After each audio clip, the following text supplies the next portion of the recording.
I don't know, like it doesn't have power, I guess. I don't know. The Lotus has a lot more power.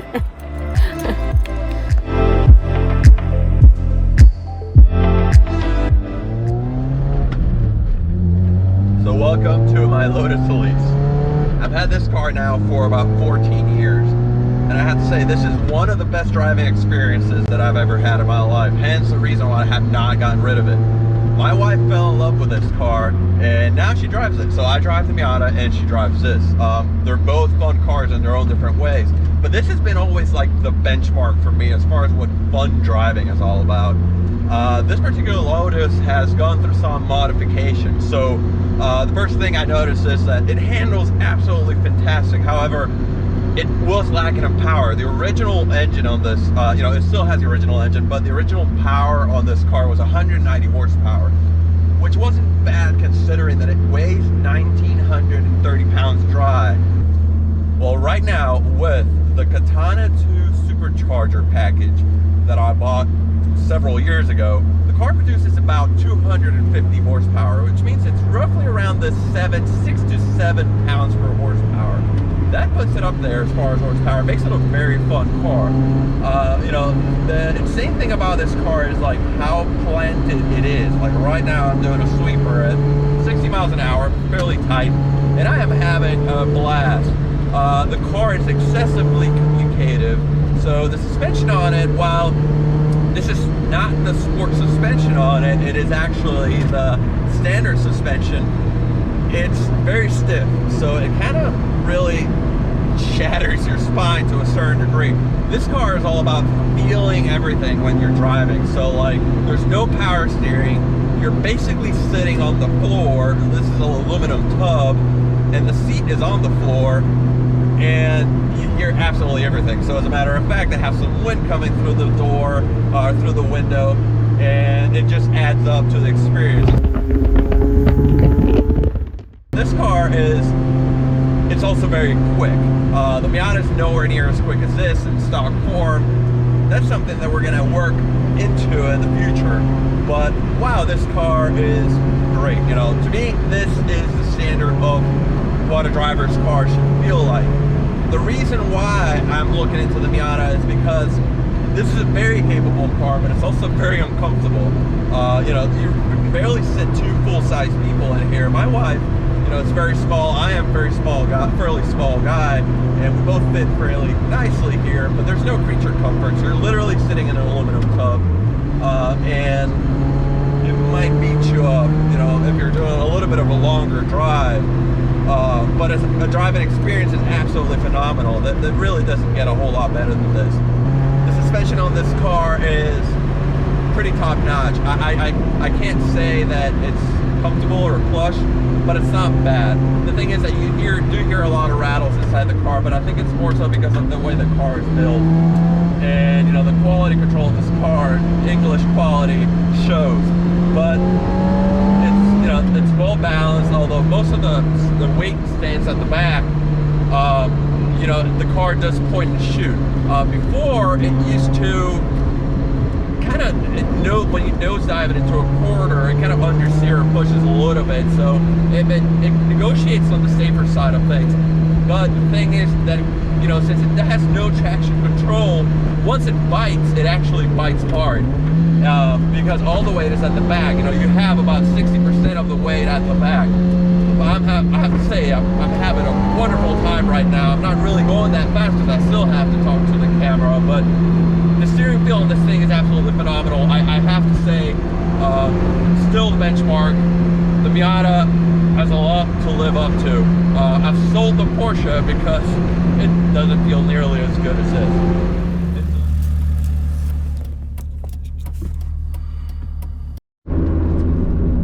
Stage one of the Miata project, building my own driver's car, is in the books.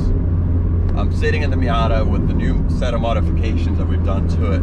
So the modifications this time around were based upon handling, which is my favorite aspect of any car, really. The second thing that we did is take the kind of all beaten down, kind of nasty looking Miata, unfortunately, and turn it up into a car that I'm proud to drive, on the streets.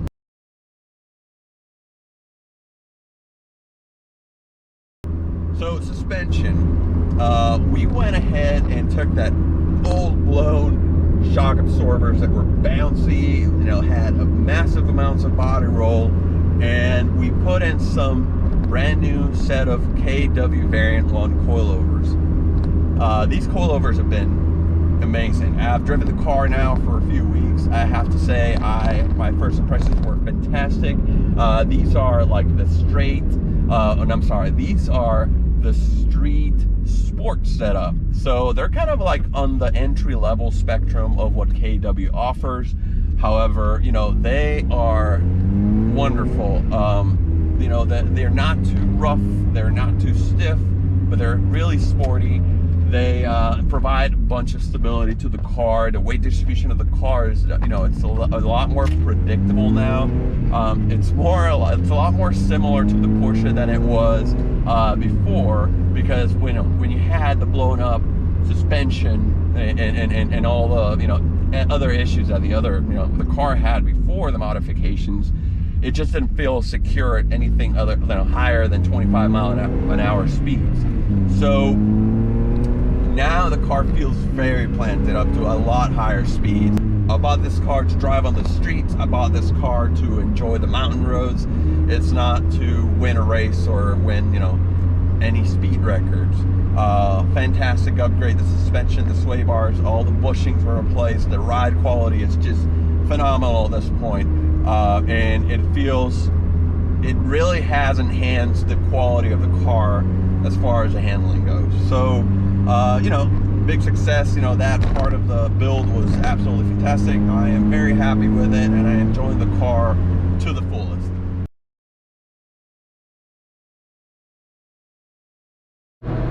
So one of the best things I did with this car not too long ago was actually put new tires. The car came with some Yokohama Advent AD048, and they were pretty good. But that's when they had 175 millimeter tires up front, and it did understeer. I think that was the main reason why. I think the wheels or the tires for security purpose were a little bit narrower, not as grippy. So you would tend to understeer into corners as a safety measure. You know, it's a little bit easier to control a car that understeers than one that oversteers. Typically, once you oversteer, you know, you get that snap oversteer, you're kind of in trouble unless you're a really good driver, you have good throttle control, and you can really get things rolling when you're sideways. But once I switched over from the Yokohama Advent AD048s, I upgraded to what is like the common tire for the track enthusiast. It is going to be your Toyo R888 tires, and those are absolutely wonderful. I went a little bit bigger up front, 20 millimeters bigger than the initial, you know, standard width on the tire, and it makes a huge difference. It has such big bite. But here's the thing, now that it has a bigger bite, the car tends to lean over quite a bit further because it has so much grip up front that also the clearance is down, and I hear the tire rub the wheel wells. That's not a great thing. But as far as the driving experience overall, and the mountains and the turns and stuff like that, it really grips a lot better than it used to. It's also, you know, the tail comes out a little bit nicer, or it comes around, not in a way that it's scary or anything like that, because this car, even though the weight transfer, the weight balance is towards the back, or it's biased towards the rear, it's actually very predictable to a certain degree. So, you know, again, good tires do make possibly for the best upgrade you make in a car. So what kind of tires if we go with the Miata?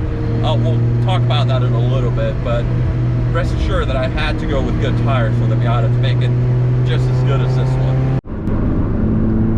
So let's talk about what I think is the best upgrade and has always been on any single car I've ever jumped on. We typically like to think it's like more power is always better. Yeah, more power translates to fun. More power can be fun, and it typically is. However, if you had to do one change to a car to just make it feel completely different for a budget, it just really enhance the qualities of the car, go for tires. Go for tires. We went from, I believe it was a 175 width tire on a 14-inch rim of no name brand or something, Next tires, that just didn't grip anywhere. You know, they were fun at 15 miles an hour in a parking lot because you could get the car to drift and do all this kind of stuff, even with the open differential. But at the same time, anything in the mountains remotely, you know, to over the speed limit of what you could do in the mountains, like, you were struggling, you know. And I think that, you know, it made me laugh, and it was kind of fun for a minute, but at the same time, it was kind of nerve-wracking because you really couldn't keep up with anything with those tires. So he went to a set of Continental Extreme Contacts on 205s. Oh my God, what a tire. Before, I used to brake traction pretty much anywhere. Anything over 25 miles an hour, I used to brake traction. Not now. This thing just grips and grips and grips. And when you think you're at the limit because you physically feel like you're at your limit inside of the car, you can turn it in harder and it'll grip even more. Wow, what a set of tires. I'm not gonna lie, that was the best improvement to this car by a long shot so far right now.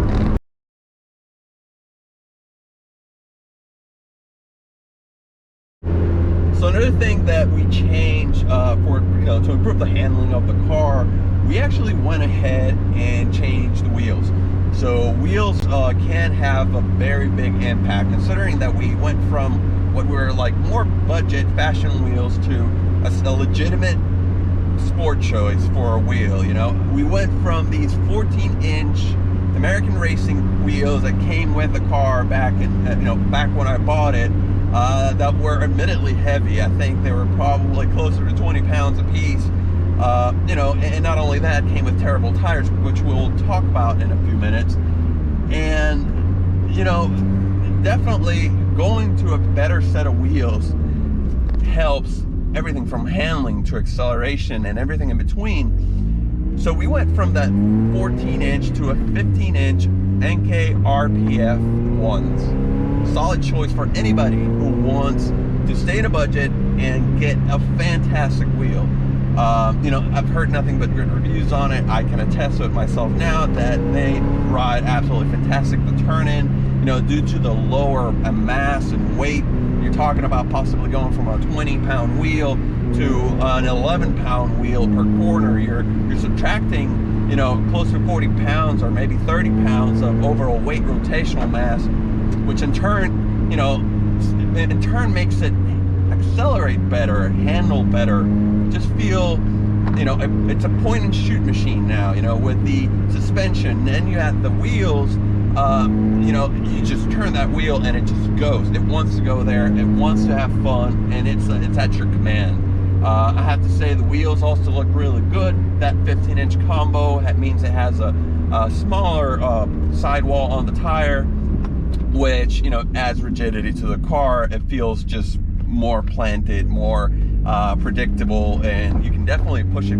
quite a bit harder just, you know, with those two modifications themselves. Definitely all of those things together, the suspension, the sway bars, the strut bars, and the tires and the wheels make the car just, it's a whole new car. It really takes the car from you know, unfortunately what it was, a blown up Miata, kind of not really working at its fullest, and now it makes it to a car that can hang with the best out there. Maybe not in a straight line, but right now in the corners, there's not a whole lot of cars that can really stay or keep up with this car in tight technical corners. Of course, a lot of it has to do with the driver. However, you know, it's a confidence-inspiring car. The chassis itself is extremely well balanced. You know, the car is very light, so it means that it shifts directions like very smoothly. And I have to say, you know, just what we have done so far in stage 1 of the build has been a phenomenal improvement of what we had before. So, you know, I am really happy. I am really pleased. Honestly, I wouldn't have to do much more for this car to be absolutely perfect. I'm really happy with the way it is now. I can see this thing just going next level, take it up to 11 when we do some more mods. So now it handles like a dream. How does it look though? Let's see how this little black Miata has changed into a beautiful car. Sometimes I don't know where you go. I live in this uncertain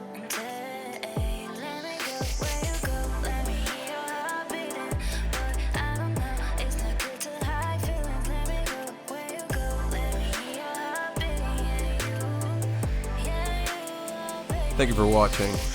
Follow us in the next episode to see the final step of the Miata project.